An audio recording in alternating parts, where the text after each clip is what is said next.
There are a lot of political divides in the U.S. these days, and one of the most striking is the wide gap between urban and rural America. Dan Shea and Nick Jacobs see it for themselves when they drive to work. They live, respectively, in the small towns of Mount Vernon and Vassalboro, which are pretty conservative.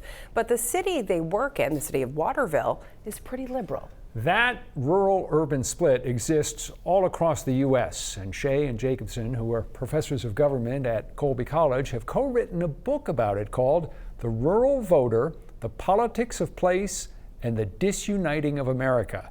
The book grew out of the questions they asked themselves as they looked out on the political landscape. What's happened? What's the difference? Why is rural America, almost all of rural America, solidly red, but even small cities like Waterville really quite blue?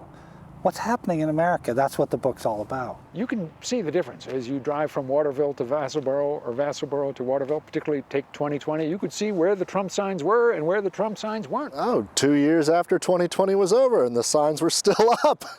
And the enthusiasm for the Republican Party, for Donald Trump in particular, was still there. And this is a change that's taking place all over the country. So what's going on here? Well, one way to better understand America's political divide is to look at population density. It will tell you a lot about where you'll find Republicans and where you'll find Democrats.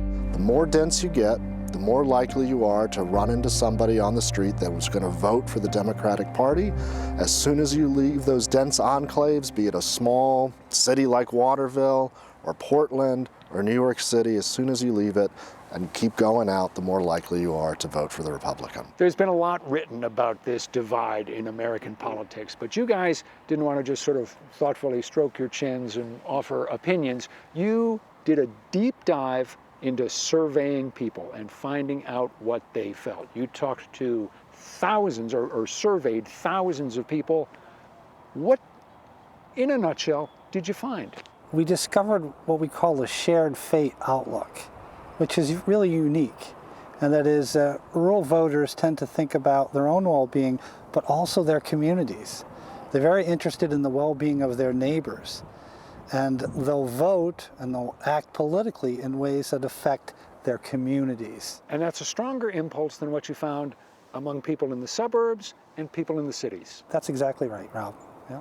I found this to be an interesting point. You write, quote, "What really distinguishes rural voters, what would really help us ferret them out in a group, is asking how they think their community is doing. If they told you that things in their town were going south, that children needed to move away, or that this community was getting less than it deserved, our ability to correctly place them as rural increases dramatically." There's this idea, I think, out there that rural Americans are anxious to get out. Maybe they just can't leave, but they actually want to go, right? Because their communities are dying away. There's less civic engagement and community connectedness. Not at all what we find. What we find is that rural Americans are proud of where they live and they want to stay there. There's clearly this divide between rural voters and urban voters, and the suburban voters are maybe in the middle and share some things from both sides. Is this divide a bad thing? Is this really something we should be concerned about? Well, we disagree on policy questions, and I think that's fair.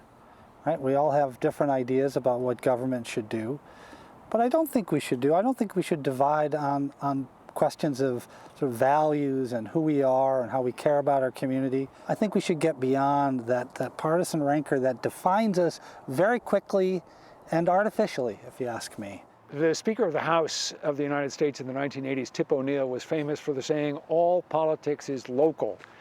You guys make the point in the book that politics has really gotten nationalized, that a lot of voters, they're not as interested in what's happening in their town or in their county as they used to be.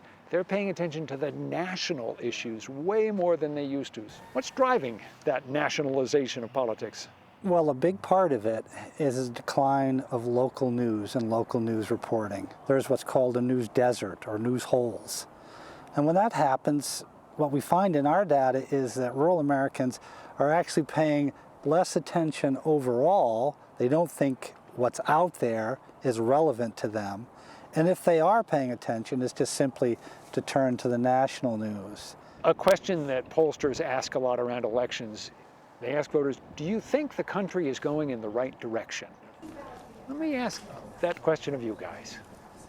I tend to be the more of the optimist of the writing team. I think we've got some troubles, but I'm hoping that we're on our way up. We've got some work ahead of us, but I think we can pull out of this, you know. Nick, same question. Is the country going in the right direction? It's going to take collective action. No one politician is going to get elected and solve that divide. No, we've seen politicians run on a theme of unity over division, and it often creates more division.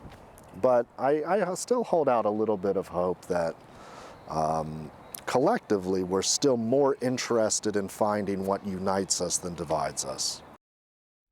And here's some evidence of how sharp the urban-rural divide is in Maine. In the 2020 presidential election, Joe Biden won the 1st congressional district by 23 points. Donald Trump won the more rural 2nd district by 7 points. Biden won the state overall, but because Trump prevailed in the 2nd district, he picked up 1 vote in the Electoral College.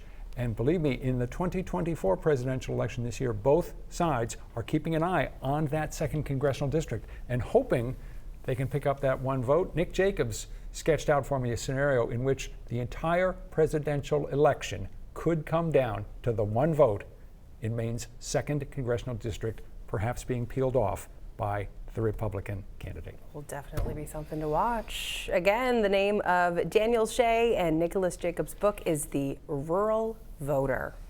Coming up